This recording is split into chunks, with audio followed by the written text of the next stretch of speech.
Hello.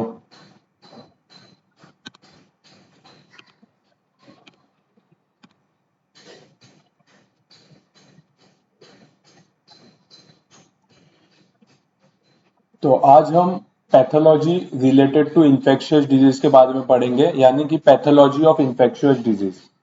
तो infectious disease सबसे पहले तो होता क्या क्या है, उसके बारे में हम थोड़ा सा स्टडी करेंगे। तो सबसे पहले इन्फेक्शियस डिजीज का डेफिनेशन। तो इन्फेक्शियस डिजीज क्या होता है?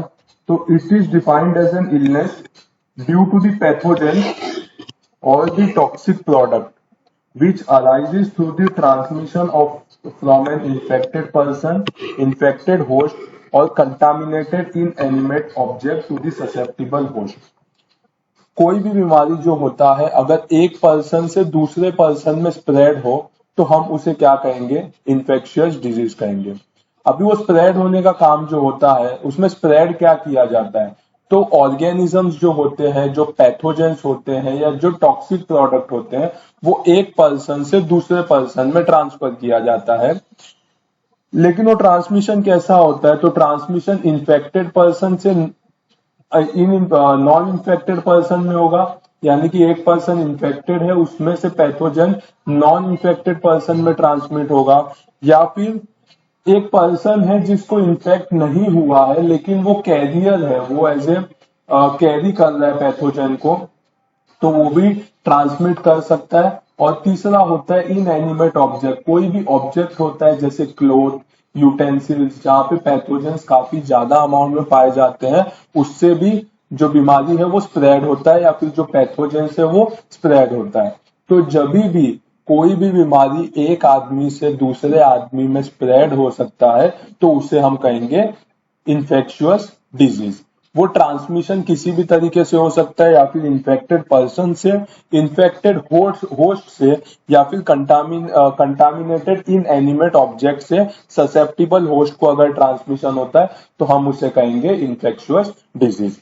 तो इन्फेक्शियस डिजीज का डेफिनेशन क्या है? तो it is defined as an illness due to the pathogens और the toxic product which arise through the transmission of an infected person, infected host or contaminated inanimate object to the susceptible host। अभी इसमें क्या क्या चीजें होती है, pathogens जो होते हैं वो क्या क्या होते हैं? तो या फिर वो बैक्टीरिया हो सकता है, वायरसेस हो सकता है, फंगस हो सकता है, या पैरासाइट हो सकता है। तो बैक्टीरिया, वायरस, फंगस और पैरासाइट है, ये क्या करते हैं? ये रिस्पॉन्सिबल होते हैं इन्फेक्शियस डिजीज के स्प्रेड होने में।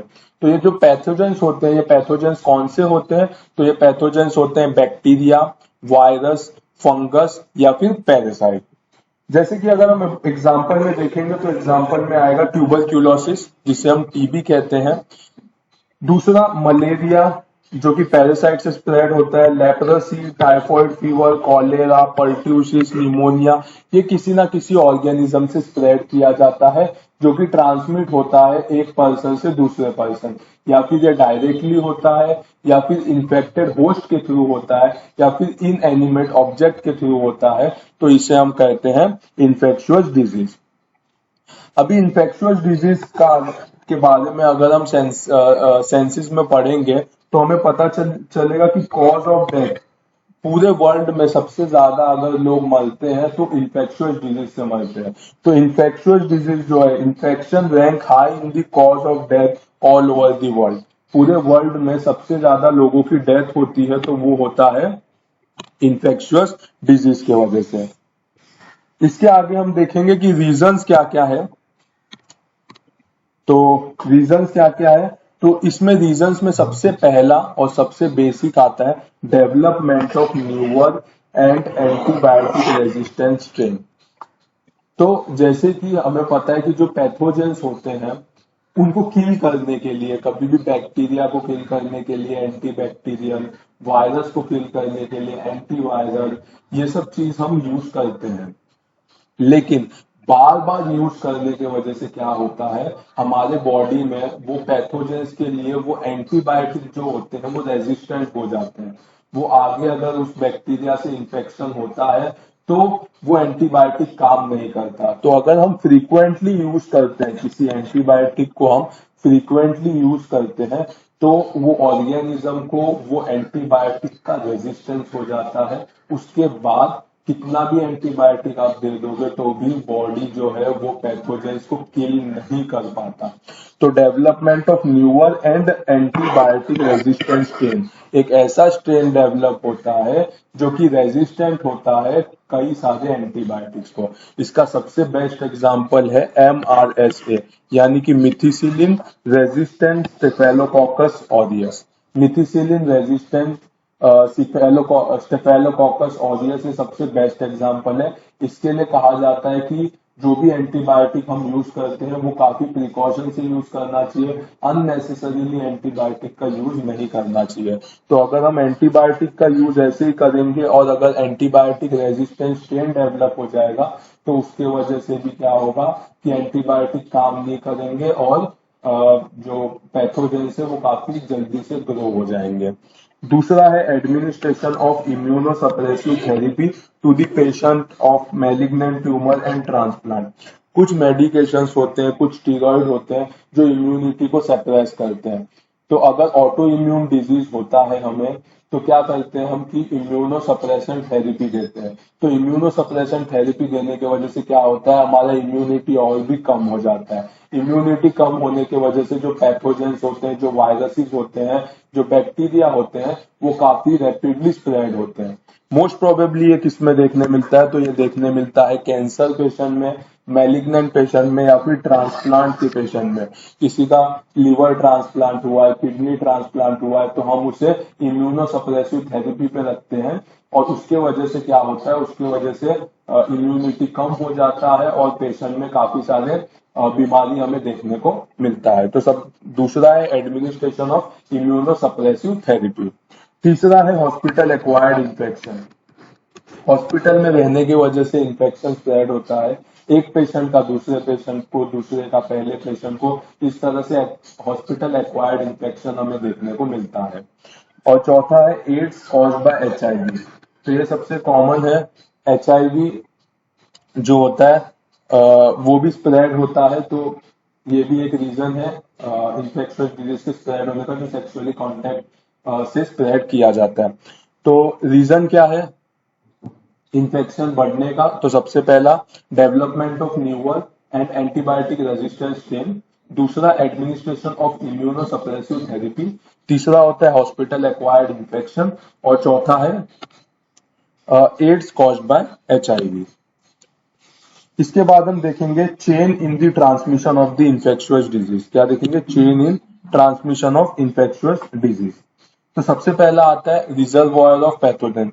तो chain in the transmission of infectious disease, infectious disease जो होता है वो कैसे ट्रांसमिट होता है, तो सबसे पहला होता है रिजर्वॉयर ऑफ पैथोजन। एक ऐसा जगह होता है, या फिर वो ह्यूमन बीइंग में हो सकता है, या फिर वो एनिमल में हो सकता है, या फिर इंसेक्ट में हो सकता है, या फिर हमारे सॉइल में यानी मिट्टी में होता है, जहां पे पैथोजन का रिजर्वॉयर होता है। बहुत सारे पैथोजन वहां पे प्रेजेंट होते हैं। सिर्फ इतना है कि वहां तक अगर ससेप्टिबल होस्ट आता है और वो उसे इंजेस्ट करता है या वो इनोक्यूलेट करता है तो बैक्टीरिया या फिर वो पैथोजन जो है वो ससेप्टेबल होस्ट के बॉडी में चला जाता है। तो सबसे पहला होता है रिजर्वॉयर ऑफ पैथोजन। तो ह्यूमन बीइंग में इन्फ्लुएंजा वायरस प्रेजेंट होता है, एनिमल्स में रेबीज प्रेजेंट होते हैं, इंसेक्ट में मलेरिया प्रेजेंट होता है और सॉइल में एंटेरोवायरसिस प्रेजेंट होते हैं। तो ये सब बैक्टीरिया जो होते हैं, ये सब पैथोजेंस जो होते हैं वो प्रेजेंट होते हैं, लेकिन वो एक कंडीशन देखते हैं कि जब अच्छा फेवरेबल कंडीशन मिले कि जो बॉडी है, जो होस्ट है, उसके बॉडी में सेल्स को किल कर सके, तो एक टाइम देखते हैं, वो टाइम पे वो ग्रो होना स्टार्ट होते हैं। लेकिन इनका जो रिजर्वॉयर होता है वो काफी जगह पे प्रेजेंट होता है। जैसे इन्फ्लुएंजा वायरस का हम देखेंगे तो इन्फ्लुएंजा वायरस ह्यूमन बॉडी में प्रेजेंट होता है। रेबीज जो होता है वो कहाँ प्रेजेंट होता है, एनिमल्स में। इंसेक्ट में, मॉस्किटो में अगर देखेंगे तो मलेरिया के पैरासाइट प्रेजेंट होते हैं। दूसरा, रूट ऑफ इन्फेक्शन। जो इन्फेक्शन हो रहा है उसका रूट क्या है, तो सबसे पहला कॉमन एग्जांपल देखेंगे एन गोनोरिया। एन गोनोरिया इसका जो बैक्टीरिया होता है या फिर इसका जो पैथोजन होता है वो कहाँ पे प्रेजेंट होता है, मेल और फीमेल के यूरेथ्रा के पास। कहाँ पे, मेल और फीमेल के यूरेथ्रा के पास प्रेजेंट होता है, और वो सेक्सुअली कांटेक्ट अगर आता है तो वो ट्रांसमिट किया जाता है। तो एन गोनोरिया ये भी जो है वो प्रेजेंट होते हैं मेल और फीमेल यूरेथ्रा के पास, और सेक्सुअली ट्रांसमिट किया जाता है। तो दूसरा आता है रूट ऑफ इन्फेक्शन। तीसरा आएगा मोड ऑफ इन्फेक्शन, कि कैसे ट्रांसमिट किया जाता है, डायरेक्टली किया जाता है या इनडायरेक्टली किया जाता है। डायरेक्ट मतलब पर्सन के कांटेक्ट में, एक पर्सन से दूसरे पर्सन के कांटेक्ट में अगर आता हो तो उसे हम कहेंगे डायरेक्ट ट्रांसमिशन। और एक पर्सन से किसी और जगह जाके किसी इंसेक्ट, किसी ऑब्जेक्ट के थ्रू दूसरे पर्सन को अगर इन्फेक्ट होता है तो हम उसे कहेंगे इनडायरेक्ट ट्रांसमिशन। तो उस तरह से मोड ऑफ ट्रांसमिशन दो होते हैं, एक तो डायरेक्ट ट्रांसमिशन और एक इनडायरेक्ट ट्रांसमिशन। तो डायरेक्ट ट्रांसमिशन में क्या आएगा, physical contact, faecal contact. Indirect transmission में क्या आएगा, by the help of insect. Insect जो रहेंगे उनके मदद से पैथोजेंस जो है वो ट्रांसमिट किया जाता है। लास्ट है susceptible host. Organism colonise if organism has good immunity but can pass infection to the others. तो इसमें क्या होता है ससेप्टिबल होस्ट में, कि अगर कोई वायरस है या फिर कोई जैसे टीबी का वायरस हुआ, तो टीबी का वायरस कैसा है, एक ह्यूमन के बॉडी में प्रेजेंट होता है या उसे इन्फेक्ट करता है, लेकिन उसका इम्यूनिटी इतना अच्छा होता है कि जो वहां पे ट्यूबरक्लोसिस का बैक्टीरिया होता है वो ग्रो नहीं कर पाता। तो ग्रो ना होने की वजह से वो एक ससेप्टिबल होस्ट हो जाता है, जिसके बॉडी में पैथोजेंस तो प्रेजेंट होते हैं लेकिन ग्रो नहीं कर पाते। यानी कि वो पैथोजेंस उसके बॉडी को इफेक्ट नहीं कर पाएंगे, लेकिन वो ट्रांसमिट हो सकते हैं, वो एक पर्सन से दूसरे पर्सन में ट्रांसमिट हो सकता है, तो उससे हम कहेंगे ससेप्टिबल होस्ट। तो इस तरह से ट्रांसमिशन होता है इन्फेक्शियस डिजीज का। सबसे पहला रिजर्वॉयर ऑफ पैथोजेंस, दूसरा आता है रूट ऑफ इन्फेक्शन, तीसरा आता है मोड ऑफ इन्फेक्शन, और चौथा आता है ससेप्टिबल होस्ट। इसके बाद हम देखेंगे तो factor favouring transmission of infection. ऐसा कौन कौन सा फैक्टर है जिसके वजह से ट्रांसमिशन जो है इन्फेक्शियस डिजीज का वो इजीली कैरी किया जाता है। तो सबसे पहला होता है मोड ऑफ एंट्री। किस मोड से एंट्री लेता है, कहां से एंटर करता है पैथोजेंस हमारे बॉडी में। तो सबसे पहले इंजेक्शन, खाना खाने से, इनोक्यूलेशन, पानी पीने से या किसी लिक्विड को पीने से, इनहेलेशन, सांस लेने से, डायरेक्ट कांटेक्ट यानी कि सेक्सुअल कांटेक्ट हम कह सकते हैं, टच के थ्रू कह सकते हैं, या फिर फीकल कांटेक्ट के थ्रू कह सकते हैं। कंटामिनेटेड सॉइल, सॉइल है जहां पे रिजर्वॉयर एक पैथोजन का, वहां से स्प्रेड हो सकता है। फूड एंड वाटर, इन्फेक्टेड या अनहाइजीन फूड और वाटर होगा, वहां से भी जो पैथोजेंस है वो स्प्रेड किया जाता है। तो सबसे पहला होता है mode of entry, injection, inoculation, inhalation, direct contact, contaminated soil, food and water etcetera. दूसरा आता है स्प्रेड ऑफ इन्फेक्शन। कैसे स्प्रेड किया जाता है, सबसे पहला ब्लड वेसल, दूसरा लिम्फेटिक्स। तो हमारे पास दो सिस्टम होते हैं जो कैरी करते हैं सब कुछ। सबसे पहला ब्लड होता है जो कैरी करता है, और दूसरा होता है लिम्फेटिक सिस्टम होता है। तो एक तो वेस्कुलर सिस्टम, एक लिम्फेटिक सिस्टम, इसके थ्रू इन्फेक्शन जो है वो स्प्रेड किया जाता है। तीसरा विरुलेंस ऑफ ऑर्गेनिज्म। एक पैथोजन होता है या फिर हम कह सकते हैं एक डिजीज होता है, जैसे कि हम मान ले मलेरिया। तो मलेरिया में भी 4 पैरासाइट प्रेजेंट होते हैं। कैसे होते हैं, Plasmodium vivax, Plasmodium ओवेली, Plasmodium falciparum, Plasmodium malaria, ये 4 प्रेजेंट होते हैं उनके स्पीशीज। लेकिन इसमें से सभी स्पीशीज एक जैसे नहीं होते हैं, कुछ थोड़ा सा डोमिनेंट होते हैं, कुछ ज्यादा खतरनाक होते हैं, कुछ कम खतरनाक होते हैं। तो इसे हम कहते हैं virulence of organism. Strain of many species produce toxins in different amount. तो अगर हमें फाल्सीपैरम मलेरिया अगर स्पीशीज से इन्फेक्टेड हुआ है तो वो ज्यादा हार्मफुल होता है एज कंपेयर टू बाकी के 3। तो स्ट्रेन के ऊपर भी डिपेंड होता है कि इन्फेक्शन कैसा स्प्रेड होता है, तो उसका हम इंक्लूजन करते हैं विरुलेंस ऑफ ऑर्गेनिज्म में। फिर प्रोडक्शन ऑफ टॉक्सिन। तो जो इन्फेक्शन हुआ है, जो पैथोजन है, वो टॉक्सिन कहाँ पे प्रोड्यूस करता है। सबसे पहला एंडोटॉक्सिन, यानी कि वो डायरेक्ट सेल वॉल को जाके डैमेज करता है, या फिर कह सकते हैं एक्सोटॉक्सिन, यानी कि वो एक ऑर्गन में रह के एक डिस्टेंस साइड के ऑर्गन को जाके इन्फेक्ट करता है। तो वो होता है प्रोडक्शन ऑफ टॉक्सिन। टॉक्सिन कैसा प्रोड्यूस करता है, एंडोटॉक्सिन या एक्सोटॉक्सिन। और लास्ट है प्रोडक्ट ऑफ द ऑर्गेनिज्म। कुछ कुछ ऑर्गेनिज्म होते हैं जिसके प्रोडक्ट जो होते हैं, मतलब प्रोडक्ट जो होते हैं उसकी वजह से ट्रांसमिशन होता है या स्प्रेड होता है। तो जैसे कि एग्जांपल में देखेंगे हाइल्यूरोनिडेस बाय क्लोस्ट्रीडियम वेल्ची और स्ट्रेप्टोकाइनेस बाय स्ट्रेप्टोकोकस। तो ये सब चीजें जो होती है वो ट्रांसमिशन को फेवर करती है, इनकी वजह से ट्रांसमिशन जो होता है वो अच्छे से हो पाता है। सबसे पहला होता है मोड ऑफ एंट्री, कहाँ से एंट्री लेता है। दूसरा स्प्रेड ऑफ इन्फेक्शन, इन्फेक्शन कहाँ से बढ़ रहा है, blood vascular system, lymphatic system से। थर्ड है विरुलेंस ऑफ ऑर्गेनिज्म, जो स्ट्रेन इन्फेक्ट किया है ह्यूमन बॉडी को उसका पावर क्या है या फिर स्ट्रेन कितना हार्मफुल है। चौथा आता है प्रोडक्शन ऑफ टॉक्सिन, वो टॉक्सिन कहाँ पे प्रोड्यूस करता है, सेल के अंदर ही प्रोड्यूस करता है या फिर डिस्टेंस साइड पे प्रोड्यूस करता है। और लास्ट है प्रोडक्ट ऑफ ऑर्गेनिज्म, ऑर्गेनिज्म का प्रोडक्ट है वो कौन सा होता है। इसके बाद हम देखेंगे method of identification of organism. Organism को आइडेंटिफाई करने का मेथड क्या क्या होता है। तो सबसे पहला होता है कि बैक्टीरिया को कैसे आइडेंटिफाई करते हैं। तो इसमें कुछ ग्राम स्ट्रेन प्रेजेंट होते हैं जिसे हम कहते हैं ग्राम पॉजिटिव या ग्राम नेगेटिव बैक्टीरिया। तो ग्राम स्ट्रेन प्रेजेंट होते हैं। दूसरा acid fast strain, acid fast strain present होते हैं जिससे हमें माइकोबैक्टीरियम या फिर ट्यूबरक्यूलोसिस के बारे में पता चलता है। तीसरा होता है जिम्सिया स्ट्रेन, जिसके कारण भी हमें काफी सारे बैक्टीरिया के बारे में पता चलता है। तो ये अलग अलग टाइप के स्ट्रेन होते हैं, जो स्ट्रेन कोई कोई बीमारी में या किसी किसी डिजीज में जो है वो पॉजिटिव आते हैं। दूसरा है फंगस। फंगस कैसे डिटेक्ट किया जाता है, तो सिल्वर स्ट्रेन से किया जाता है या फिर पीरियोडिक एसिड शब्द से किया जाता है। तो फंगस जो है वो सिल्वर स्ट्रेन या फिर पीरियोडिक एसिड शब्द से पता चल सकता है।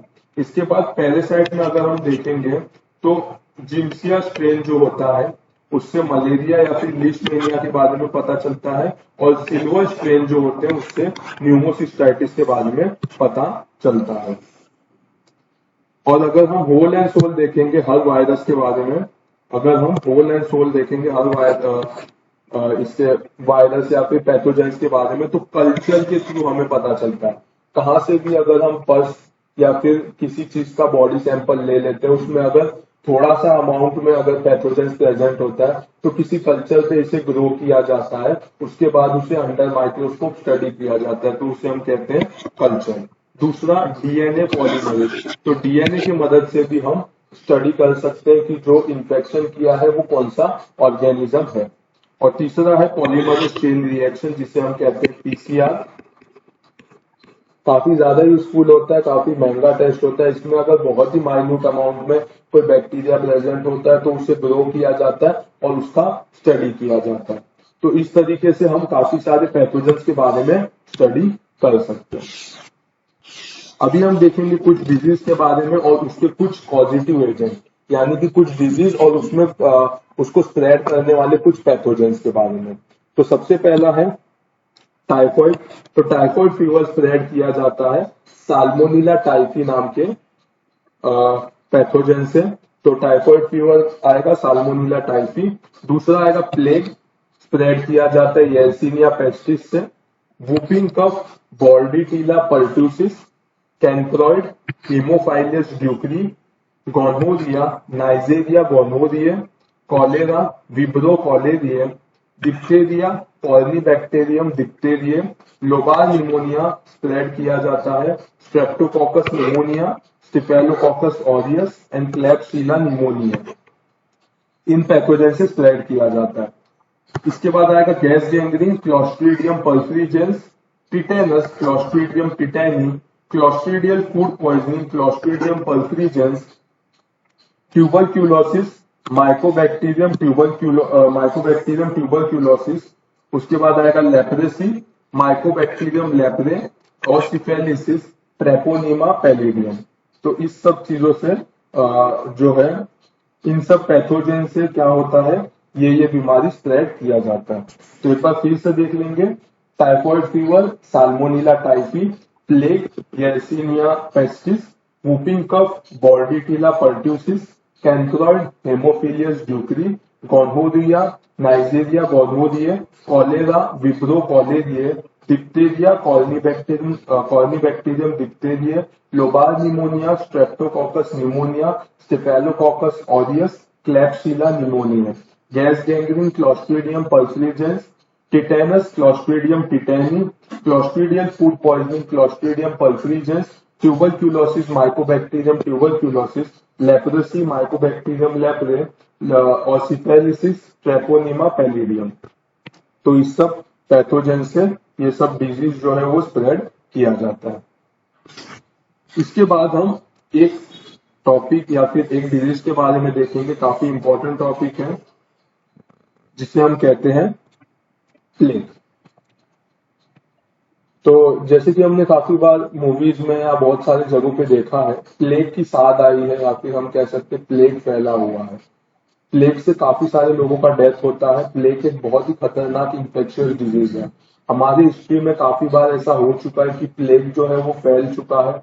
बहुत बार ऐसा हुआ है कि पूरा का पूरा डिस्ट्रिक्ट ही उसके इन्फ्लुएंस में आ गया है। काफी सारे लोगों का डेथ हो चुका है प्लेग की वजह से। तो ये काफी ज्यादा हार्मफुल इंफेक्शियस डिजीज है। इसके बारे में थोड़ा थोड़ा सा हम पढ़ेंगे। तो प्लेग सबसे पहले इसका एक दूसरा नाम है जिसे हम कहते हैं black death. Most probably gangrene formation की वजह से इसका डेथ होता है, इसीलिए इसे हम कहते हैं ब्लैक डेथ, जिसका दूसरा नाम है प्लेग। तो प्लेग होता क्या है? तो प्लेग एक इंफेक्शियस डिजीज है। ये एक टाइप का बहुत ही खतरनाक इंफेक्शियस डिजीज है। अगर ये किधर स्प्रेड होना स्टार्ट होता है तो ये बहुत मुश्किल से रुक पाता है। जो कि होता है, कौन सा पैथोजन होते हैं इसमें? Yersinia pestis. तो it is produced by the bacteria yersinia pestis. It is a type of zoonotic bacteria usually found in small mammals and their flies. तो छोटे मैमल्स होते हैं जैसे कि रैट, फ्लाइज, इसमें ये प्रेजेंट होते हैं।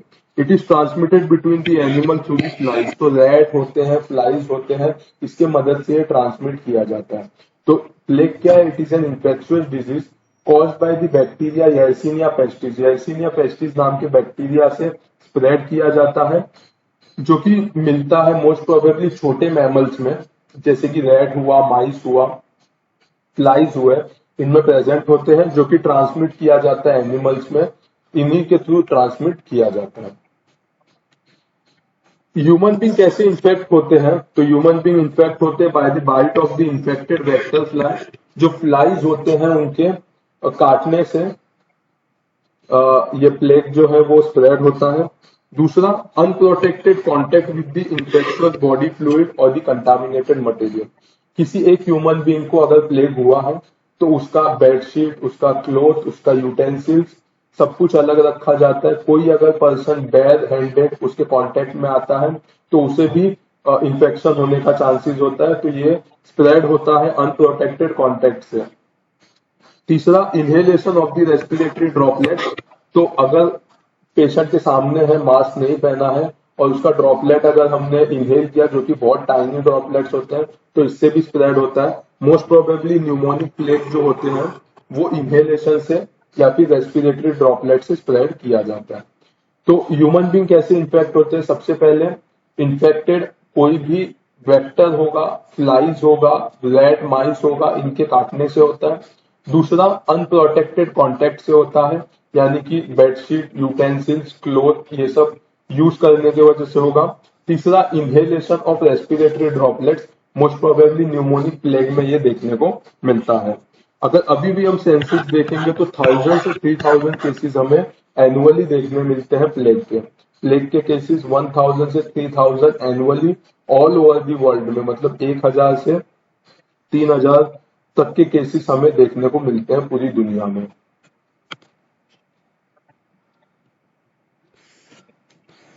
इटियोपैथोजेनेसिस में अगर हम देखेंगे तो क्या देखने मिलेगा? तो सबसे पहला, ये किससे स्प्रेड किया जाता है? तो ये स्प्रेड किया जाता है एक बैक्टीरिया से जिसे हम कहते हैं येल्सिनिया पेस्टिस, जो कि एक ग्राम नेगेटिव कोकोबैसिलस है। क्या है? ग्राम नेगेटिव कोकोबैसिलस है। इसका आइडेंटिफिकेशन क्या कैसे होता है? तो फ्लोरोसेंस एंटीसीरा मेथड होता है। इसके थ्रू प्लेग का जो है वो आइडेंटिफिकेशन किया जाता है। इसके बाद थोड़ा सा पैथोजेनेसिस के बारे में हम देखेंगे। तो इन्फेक्शन कैसे होता है, तो जैसे कि पता चला हमें इन्फेक्शन जो होता है वो मैमल्स के काटने से, वेक्टर के काटने से होता है, अनप्रोटेक्टेड कॉन्टेक्ट से होता है, या फिर इनहेलेशन से होता है। तो infection occur by red flies और बाय इनहेलेशन। जब भी इसका जो बैक्टीरिया होता है वो बॉडी में अगर जाता है या फिर ब्लड स्ट्रीम में जाता है, after entering the blood stream, ये मोस्ट प्रोबेबली सबसे पहला जाता है लिम्फ नोड में। कहाँ पे जाता है? लिम्फ नोड, यानी कि लिम्फेटिक सिस्टम को जाके अटैक करता है। यहाँ पे क्या होता है, यहाँ पे फैगोसिटाइज्ड होता है फैगोसाइटिक सेल से। तो जैसे ही कोई बैक्टीरिया आता है प्लेग का, सबसे पहला वो जाके लिम्फ नोड को अटैक करता है। लिम्फ नोड को अटैक करने की वजह से हमारा इम्यून सिस्टम एक्टिवेट हो जाता है, और वहां पे क्या होता है, मोनोसाइट न्यूट्रोफिल जाके जो बैक्टीरिया होते हैं उनको किल करना स्टार्ट करते हैं। उसके साथ साथ क्या होता है, they proliferate rapidly giving rise to the tender lymphadenopathy. ये जो बैक्टीरिया होते हैं प्लेग के, काफी तेजी से स्प्रेड होते हैं, जिसकी वजह से क्या होता है, लिम्फेडेनोपैथी डेवलप होता है। टेंडर स्वोलन लिम्फ नोड हमें देखने को मिलता है। मोस्ट प्रोबेबली एक्सिला रीजन में लिम्फ नोड जो देखने मिलता है वो अगर टेंडर देखने मिले, रेडिश देखने मिले, स्वोलन देखने मिले, तो कहीं ना कहीं वो पेशेंट प्लेग से भी इन्फेक्टेड है, ऐसा मानना चाहिए। ये इन्फेक्शन जो होता है वो 24 से 48 आवर्स के बीच में हो जाता है। तो एंट्री ऑफ बैक्टीरिया वहां से लेके लिम्फेडेनाइटिस या फिर टेंडर लिम्फेडेनोपैथी होने के लिए 24 से 48 आवर्स लगते हैं। उसके साथ साथ काफी सिम्टम्स आने लगता है, जैसे कि फीवर हुआ, बुखार, चिल्स, ठंडी, माइल्जिया यानी कि मसल पेन, नोशिया यानी कि फीलिंग लाइक वॉमिटिंग, वॉमिटिंग यानी कि उल्टी होना, और उसके साथ मार्क प्रोस्ट्रेशन यानी कि फटेगेबिलिटी। तो थकावट, बुखार, ठंडी लगना, ये सब चीजें हमें देखने को मिलता है। अगर इसे सही टाइम पे ट्रीट नहीं किया गया तो डीआईसी यानी कि डिससेमिनेटेड इंट्रावेस्कुलर कोएगुलोपैथी से इसका डेथ हो जाएगा विद इन 1 to 2 डेज। 1 से 2 दिन के अंदर डिससेमिनेटेड इंट्रावेस्कुलर कोएगुलोपैथी से इसका डेथ हो सकता है। और इसमें हमें पेटिचिया इस्कीमोसिस देखने मिलेंगे, जिसकी वजह से गैंग्रीन फॉर्मेशन देखने मिलेगा, जिसे हम कहते हैं ब्लड डेथ। तो डिससेमिनेटेड इंट्रावेस्कुलर कोएगुलोपैथी होगा, जिसमें हमें पेटिचिया देखने मिलेगा, यानी कि ब्लड के स्पॉट्स देखने मिलेंगे बॉडी पे। एक्सट्रीमिटीज जो होंगे या फिर जो ऑर्गन्स होंगे वहां पे गैंग्रीन फॉर्मेशन होगा, ब्लड सप्लाई स्टॉप होने की वजह से वहां पे टिश्यू डेथ होगा, नेक्रोसिस होगा, गैंग्रीन फॉर्मेशन होगा, स्किन ब्लैक होते जाएगा, इसीलिए इसे हम कहते हैं black death. The patient fluid are highly infectious and can be transmitted by one person to the other person जो कॉन्टेक्ट में रहते हैं। तो ये जो प्लेग होता है, इसमें अगर अनप्रोटेक्टेड कॉन्टेक्ट होगा तो एक पर्सन से दूसरे पर्सन में काफी रैपिडली बैक्टीरिया जो है वो स्प्रेड होते जाएगा। इसके बाद हम देखेंगे मॉर्फोलॉजिकल फीचर्स। तो जैसे कि हमने देखा है कि मलेरिया में भी 4 टाइप के स्पीसीज होते हैं, उसी तरह से 4 स्पीसीज प्लेग के भी होते हैं, या फिर हम कह सकते हैं 4 टाइप के प्लेग होते हैं। सबसे पहला होता है ब्यूबोनिक प्लेग, सेप्टिसेमिक प्लेग, टाइफॉइडियल प्लेग और न्यूमोनिक प्लेग। 4 टाइप के प्लेग होते हैं। सबसे पहला होता है ब्यूबोनिक प्लेग, सेप्टिसेमिक प्लेग, टाइफॉइडियल प्लेग और न्यूमोनिक प्लेग। तो इसके बारे में शॉर्ट में थोड़ा थोड़ा चीज हम देखेंगे। सबसे पहले ब्यूबोनिक प्लेग। तो ब्यूबोनिक प्लेग होता क्या है, तो स्प्रेड कैसे होता है, it is rapidly appearance of tender fluctuant and enlarged regional lymphadenopathy, several centimeter in diameter, discharging sinuses on the skin।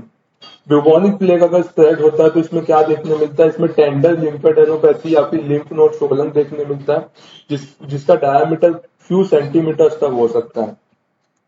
तो काफी बड़ा लिम्फ नोड देखने मिलता है। उसके साथ साथ क्या देखने मिलता है, लिम्फ नोड्स में पस या फिर साइनस फॉर्मेशन देखने मिलता है, डिस्चार्जिंग साइनसिस देखने मिलता है स्किन पे। अगर माइक्रोस्कोपिकली हम देखेंगे तो हमें क्या देखने मिलेगा, तो प्लेग में मोस्टली सब जगह पे नेक्रोसिस देखने मिलता है, टिश्यू डेथ देखने मिलता है, गैंग्रीन फॉर्मेशन देखने मिलता है। तो नेक्रोसिस देखने मिलेगा in and around the affected lymph node, lymph node के अंदर और लिम्फ नोड के आजू बाजू में नेक्रोस टिश्यू देखने मिलेंगे, या फिर हम कह सकते हैं गैंग्रीन फॉर्मेशन देखने मिलेगा। उसके साथ साथ मल्टीपल नेक्रोटाइजिंग ग्रेन्यूलोमास। तो ग्रेन्युलोमास देखने मिलेंगे जो कि डेथ हो जाता है, नेक्रोटाइजिंग देखने मिलेंगे। मोनोन्यूक्लियर इंफ्लामेटरी रिस्पॉन्स, यानी कि जिस जगह को इन्फेक्ट करते हैं वहां पे हमारे सोल्जर्स एक्टिवेट हो जाते हैं, मोनोसाइट, न्यूट्रोफिल्स, मैक्रोफेजिस। तो इसकी वजह से हमें मोनोन्यूक्लियर इन्फ्लामेशन देखने मिलेगा रिस्पॉन्स। और लास्ट है सेल्यूलाइटिस इन दी विसिनिटी, तो वो स्ट्रक्चर के आजू बाजू में हमें cellulitis, swelling, pus formation, warmness, ये सब हमें देखने को मिलेगा। दूसरा है सेप्टिसेमिक प्लेग। तो it is a form of progressive fulminant bacterial infection caused with profound septicemia in the absence of apparent regional lymphadenitis। इसमें क्या होता है, इन्फेक्शन की वजह से, सीवियर इन्फेक्शन की वजह से प्लेग होता है, जिसमें लिम्फेडेनाइटिस काफी लेट हमें देखने को मिलता है या फिर ना के बराबर देखने को मिलता है। तीसरा होता है typhoidal plague, unassociated with regional lymphadenopathy. इसमें लिम्फेडेनोपैथी हमें देखने को नहीं मिलता है। Lesions are necrotic foci in visceral lymphoid tissue, necrotic area and parenchymal visceral organ, diarrhea and abdominal pain देखने मिलता है। तो इसमें क्या होता है, लिम्फेडेनोपैथी हमें नहीं देखने मिलता, मोस्टली लिम्फ नोड जो एनलार्ज नहीं देखने मिलता, लेकिन लीजन्स प्रेजेंट होते हैं काफी सारे, जो कि नेक्रोटिक फोका होते हैं। जो लीजन्स होते हैं वहां पे ब्लैकिश अपीयरेंस होता है, डेड टिश्यूज प्रेजेंट होते हैं। कहाँ पे प्रेजेंट होते हैं, तो लिम्फोइड टिश्यू के आजू बाजू में प्रेजेंट होते हैं। पेरेंकाइमल ऑर्गन्स में, विसरल पेरेंकाइमल ऑर्गन्स में प्रेजेंट होते हैं, जिसकी वजह से पेशेंट को diarrhoea, abdominal pain, vomiting, fever, chills, ये सब देखने को मिलता है। फोर्थ टाइप होता है न्यूमोनिक प्लेग। तो न्यूमोनिक प्लेग जो होता है वो सबसे ज्यादा ड्रेडफुल या खतरनाक होता है। कैसे होता है, तो inhalation of the bacilli, yersinia pestis नाम के जो बैक्टीरिया है, इनहेलेशन की वजह से न्यूमोनिक प्लेग होने के चांसेस होते हैं, जो कि एक एयरबॉर्न पार्टिकल, एयरबॉर्न डिजीज माना जाता है। माइक्रोस्कोपिकली अगर हम देखेंगे इसमें तो क्या देखने मिलेगा, तो इनहेलेशन की वजह से ये लंग्स को अफेक्ट करता है और लंग्स में नेक्रोसिस देखने मिलता है एल्वियोलार वॉल का। तो एल्वियोलार होता है, एल्वियोलार के जो वॉल्स होते हैं वहां पे नेक्रोसिस हमें देखने को मिलता है, वहां पे ब्लड सप्लाई चले जाता है, जिसकी वजह से एल्वियोला जो है वो अपना काम ठीक से नहीं कर पाता। इंटेंस हाइपरेमिया, यानी कि increase amount of bacteria, and haemorrhage, haemorrhage देखने को मिलता है, यानी कि ब्लीडिंग देखने को मिलता है। Bacilli in the alveolar lumina, mononuclear inflammatory response with scanty neutrophils. तो बैसिलाए देखने मिलते हैं, एल्वियोलार वॉल, एल्वियोलार ल्यूमिनिया, यानी कि इनहेलेशन किया जाता है तो एल्वियोलार तक सारे जगह पे बैक्टीरिया फॉर्मेशन जो होते हैं वो क्या करते हैं, नेक्रोसिस स्टार्ट करते हैं वहां के टिश्यूज का, वहां के सेल्स का। उसके साथ साथ मोनोन्यूक्लियर रिस्पॉन्स देखने मिलता है, यानी कि accumulation of neutrophils, monocyte, macrophages, जो कि बॉडी के सोल्जर्स माने जाते हैं। तो ये चार टाइप के प्लेग होते हैं, ब्यूबोनिक प्लेग, सेप्टिसेमिक प्लेग, टाइफॉइडियल प्लेग और न्यूमोनिक प्लेग। प्लेग का भी प्रोग्नोसिस कैसा होता है, अगर हम देखेंगे तो प्रोग्नोसिस कैसा है प्लेग का, तो if plague is treated early then the death rate is low. अगर प्लेग जितना जल्दी से जल्दी ट्रीट किया जाए उतना ही पेशेंट के बचने का चांसेस ज्यादा होता है। सेप्टिसेमिक प्लेग अगर होगा तो उसमें पेशेंट के मरने का चांस काफी ज्यादा होगा।